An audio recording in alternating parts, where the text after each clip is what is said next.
Ada cerita kurang menyenangkan tentang Anies Baswedan dan gereja di Jakarta. Kabarnya, gara-gara Anies Baswedan mengucurkan dana bantuan untuk rumah ibadah, terjadi keretakan di organisasi gereja di Jakarta. Ini terkait dengan apa yang disebut BOTI atau Bantuan Operasional Tempat Ibadah. Program BOTI sebenarnya sudah mulai dijalankan Pemprov DKI pada 2019. Ketika itu dananya baru mencapai 87,5 miliar rupiah. Tapi yang berhak memperoleh bantuan hanya masjid dan musola. Gereja belum dapat. Nah, setahun kemudian baru bantuan diberikan kepada gereja, wihara, pura, dan kuil. Hanya saja karena COVID, jumlah bantuannya menurun mencapai sekitar 67 miliar rupiah. Pada 2021, dana total BOTI meningkat kembali, hampir 2 kali lipat dari tahun sebelumnya. Dana total BOTI pada 2021 sangat besar, mencapai 140 miliar rupiah. Menurut Pemprov DKI, itu diperuntukkan lebih dari 3.000 masjid, 2.000 musola, 1.300 gereja, serta ratusan wihara, pura, dan kuil. Bantuan tidak diberikan langsung ke setiap rumah ibadah. Untuk agama Islam, bantuan disalurkan melalui Dewan Masjid Indonesia. Baru kemudian Dewan Masjid mengalokasikannya kepada masjid dan musola. Nah, untuk Hindu, BOTI disalurkan melalui Parisada Hindu Dharma Indonesia atau PHDI. Untuk Buddha, BOTI disalurkan melalui Majelis Budayana Indonesia atau MBI. Untuk gereja, koordinasi penyaluran diberikan kepada Persekutuan Gereja-Gereja Pentakosta Indonesia atau PGPI. Ini yang menimbulkan masalah. Saat ini ada beberapa organisasi gereja di Indonesia. Untuk umat Katolik cuma dikenal satu organisasi induk, yaitu KWI atau Konferensi Wali Gereja Indonesia. Nah, ini berbeda dengan Protestan. Kalau Protestan punya banyak denominasi dengan ratusan gereja. Mereka tergabung tidak dalam satu organisasi. Yang terbesar adalah Persatuan Gereja Indonesia atau PGI. PGI adalah organisasi gereja-gereja Protestan tertua. Nah, PGI berdiri pada 1950 dan saat ini sudah memiliki 90 denominasi gereja di 27 wilayah. Sekitar 80% umat Protestan adalah jemaah gereja anggota PGI. Selain PGI, ada dua organisasi yang cukup besar, PGLII dan PGPI. PGLII adalah singkatan dari Persekutuan Gereja dan Lembaga Injil Indonesia. Didirikan pada 1971, PGLII memiliki 81 denominasi gereja. Baru setelah itu ada PGPI atau Persekutuan Gereja Pantekosta Indonesia. PGPI baru berdiri pada 1979 dengan 83 denominasi gereja. Seperti tadi dikatakan, Pemprov DKI tidak menyalurkan dana BOTI 2021 itu melalui PGI, melainkan PGPI. Pertanyaannya, kalau Pemprov DKI memang ingin memberi bantuan bagi gereja Kristen, bukankah seharusnya dana bantuan itu disalurkan melalui PGI sebagai organisasi yang terbesar? Kenapa justru disalurkan melalui PGPI yang jauh lebih kecil dari PGI?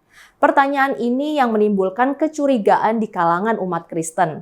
BOTI bagi gereja memang diduga sebagai salah satu upaya Anies untuk menarik hati umat Kristen.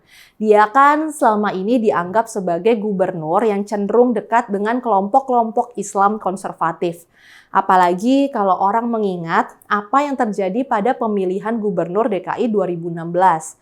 Ketika itu, Anies didukung oleh kelompok-kelompok Islam yang dianggap tidak toleran. Serangan terhadap kelompok non-Muslim sangat terasa pada masa itu. Ahok yang menjadi lawan Anies digambarkan sebagai seorang Kristen yang seharusnya haram dipilih umat Islam. Sampai-sampai ketika itu ada seruan agar orang Muslim tidak mensolatkan jenazah sesama Muslim yang mendukung Ahok. Jadi ada anggapan bahwa Anies ketika itu menang dengan menggunakan semangat anti non-Muslim. Sekarang, mengingat Anies diperkirakan akan maju sebagai Capres 2024, dia tentu harus merebut simpati umat Kristen. Dalam kaitan itulah, ia dianggap berusaha mengalirkan dana miliaran rupiah untuk gereja-gereja di Jakarta. Langkah Anies ini nampaknya berhasil membangun citra baru dia sebagai gubernur yang mengayomi umat Kristen. Paling tidak, pimpinan PGPI sudah memuji-muji Anies setinggi langit. Maret lalu, Ketua Umum Gereja Pentakosta di Indonesia, Pendeta Johnny Weol, menyatakan keliru menganggap Anies Baswedan adalah sosok yang intoleran. Sentuhan Anies untuk gereja menurutnya sangat berarti. Ketua PGPI Pendeta Jason Balom Papueng juga memuji-muji kepemimpinan Anies di DKI Jakarta. Ia menyebut Anies sebagai sosok yang nasionalis. Jason memandang Anies sebagai pemimpin yang memegang komitmen, seorang yang sangat pluralis dan menjaga kerukunan umat beragama. Seorang aktivis dan jurnalis, Freddy Mutiara, jemaah gereja Bethel yang anggota PGPI, bahkan menurunkan tulisan dengan judul "Saat Anies Baswedan meneladani karakter dan ajaran Tuhan Yesus Kristus". Dalam tulisan itu, Freddy mengkritik umat Kristen yang tidak bisa melihat secara objektif sederet kebaikan Anies kepada umat Kristiani di DKI Jakarta.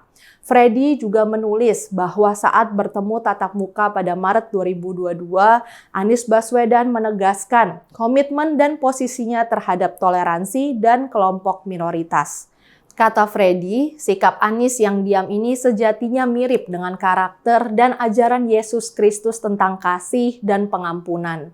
Menurut Freddy, Anies menaburkan banyak benih kasih dan kebaikan kepada umat Kristiani selama menjabat Gubernur DKI Jakarta.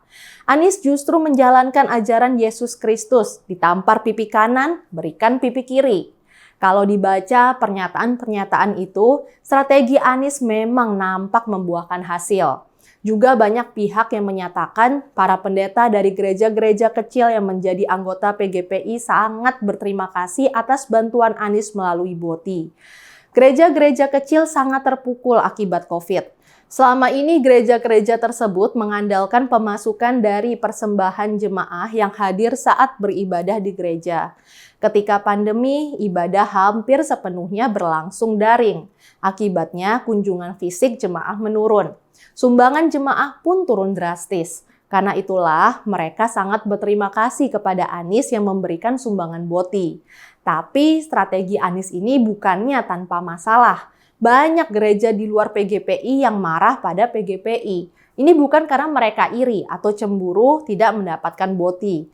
Yang membuat sebagian gereja marah adalah karena PGPI dianggap terlalu murah menjual diri pada Anies. Sebagai umat Kristen, PGPI dianggap seharusnya tidak begitu saja mau dibujuk untuk menerima dana dari Anies yang bertujuan politik. Apalagi banyak petinggi Kristen dan Katolik menganggap bahwa gereja seharusnya tidak terlibat dalam politik. Sikap ini juga yang menyebabkan PGI dan KWI menolak ketika didekati Pemprov DKI untuk bersedia menerima bantuan. Jadi, Pemprov DKI menyalurkan bantuan melalui PGPI yang sebenarnya terjadi karena memang hanya PGPI yang bersedia menerima bantuan. Apa yang terjadi menyebabkan keretakan di kalangan umat Kristen.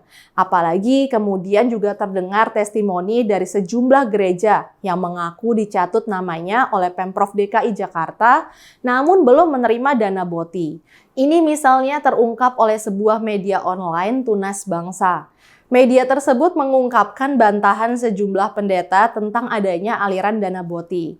Mereka menepis pernyataan Ketua PGPI yang menyebut bantuan Pemprov telah disampaikan ke semua gereja dan pendeta serta sekolah-sekolah minggu yang berdomisili di Jakarta.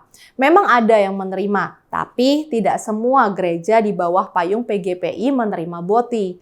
Langkah Anies dan Pemprov DKI memang sangat patut disayangkan. Kalau Pemprov memang mau membantu, seharusnya dicari cara agar dana itu bisa terbagi secara adil bagi semua rumah ibadah. Dan seharusnya bantuan tersebut tidak terkait dengan tujuan politik apapun.